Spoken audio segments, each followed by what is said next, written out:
ఈ క్షణంలో మీరు చూస్తున్న ఈ స్క్రీన్ వెనుక ఒక అంతులేని ప్రపంచం దాగి ఉంది. మనం కళ్ళతో చూడలేని, చేతులతో తాకలేని మన జీవితాన్ని ప్రతి క్షణం ప్రభావితం చేసే ఒక అద్భుతమే ఈ ఇంటర్నెట్. ఒకప్పుడు రాజులు రాయబారాన్ని పంపి ఒక వార్తను చేరవేయడానికి కొన్ని నెలలు పట్టేది. కానీ ఇప్పుడు ఒక క్లిక్ చేస్తే అది సెకండ్లలో భూగోళాన్ని చుట్టేస్తుంది. మీరు ఏదైనా నేర్చుకోవాలన్నా, ఒకరితో మాట్లాడాలన్నా, ఒక వస్తువు కొనాలన్నా ఈ కనపడని జాలం లేకపోతే మీరు ఒక్క అడుగు కూడా ముందుకు వేయలేరు. అసలు ఈ ఇంటర్నెట్ ఎలా పుట్టింది? దీనిని ఎవరు సృష్టించారు? మరీ ముఖ్యంగా ఇది మన భవిష్యత్తుని ఎలా ప్రభావితం చేస్తుంది? రండి, మీరు ఇప్పటివరకు ఊహించని నిజాన్ని, రహస్యాన్ని తెలుసుకుందాం. ఈ వీడియో చాలా ఇంట్రెస్టింగ్‌గా ఉండబోతుంది. సో, ఈ వీడియోని మీరు తప్పకుండా చివరి వరకు చూడండి. అలాగే ఇంతవరకు మన ఛానల్‌ని సబ్స్క్రైబ్ చేసుకోకపోతే కింద కనిపిస్తున్న రెడ్ కలర్ బటన్‌ని ప్రెస్ చేసి, పక్కనే కనిపిస్తున్న బెల్ ఐకాన్‌ని ప్రెస్ చేయండి. మన ఛానల్‌లో నేను అప్లోడ్ చేసే వీడియోస్‌ని మీరు ముందుగానే చూడగలుగుతారు. Hello friends, welcome to our channel చరిత్ర వరల్డ్. మన రోజువారీ జీవితంలో ఇంటర్నెట్ ఒక అనివార్యమైన భాగంగా మారిపోయింది. మామూలుగా అనిపించే ఈ సాంకేతిక సేవ మన జీవితంలో ఎలా ఆక్రమించిందో తెలుసుకుంటే ఆశ్చర్యంగా ఉంటుంది. మనమే ఇంటర్నెట్ని వాడుతున్నాం అనుకుంటాం. కాదు, నిజానికి ఇంటర్నెట్టే మన జీవితంతో ఆడుకుంటుంది. ఉదయం లేచాక ముందుగా పట్టుకునేది మొబైల్ ఫోన్నే. అలాగే రాత్రి పడుకునే ముందు చివరిసారిగా చూసేది మొబైల్ ఫోన్నే. అసలు ఇంతకీ ఇంటర్నెట్ని ఎవరు సృష్టించారు? ఇంటర్నెట్ని ఒక్కరే సృష్టించలేదు. 1960 చివర్లో అమెరికా రక్షణ శాఖ యుఎస్ డిపార్ట్మెంట్ ఆఫ్ డిఫెన్స్ ఆర్పెనెట్ అనే ప్రాజెక్ట్ ద్వారా దీన్ని మొదలుపెట్టింది. తర్వాత వెంట్సెర్ఫ్ మరియు బాబ్కాన్ కలిసి ప్రోటోకాల్స్ను రూపొందించారు. ఇవే ఇంటర్నెట్కి పునాది. 1989లో టీమ్ బెర్నర్స్-లీ వరల్డ్ వైడ్ వెబ్ని సృష్టించి ఇంటర్నెట్ని సాధారణ ప్రజలకు అందుబాటులోకి తీసుకొచ్చారు.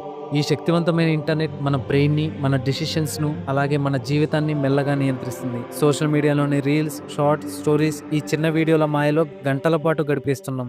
మనకే తెలియకుండా రోజుకు 3 నుంచి 5 గంటల పాటు ఇంటర్నెట్లో గడుపుతున్నాం. ఈ సమయాన్ని మన గోల్స్, కెరీర్స్, ఫిట్నెస్, ఫ్యామిలీ కోసం వినియోగిస్తే చాలా పెద్దోళ్ళమై పుడుస్తాం. మీరు ఏం చేసేది, ఎక్కడికి వెళ్ళేది, చివరగా ఏం కొనేది, అలాగే ఇంటర్నెట్లో మీరు సెర్చ్ చేసిన ప్రతిదాన్ని సంస్థలు ట్రాక్ చేస్తున్నాయి.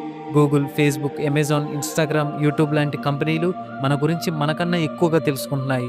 మీరు డిలీట్ చేసిన ఫొటోస్, మెసేజెస్ కూడా సర్వర్స్లో సేవ్ అయి ఉంటాయి. మీ మొబైల్లోనే అన్పర్మిషన్ ఇచ్చిన కొన్ని యాప్స్ మిమ్మల్ని స్పై చేయొచ్చు. మీ మాటలు కూడా సీక్రెట్గా రికార్డ్ అవుతుండవచ్చు. సోషల్ మీడియాలో చూపించే పర్ఫెక్ట్ లైవ్స్ చూసి మనలో తక్కువత భావన పెరిగిపోతుంది.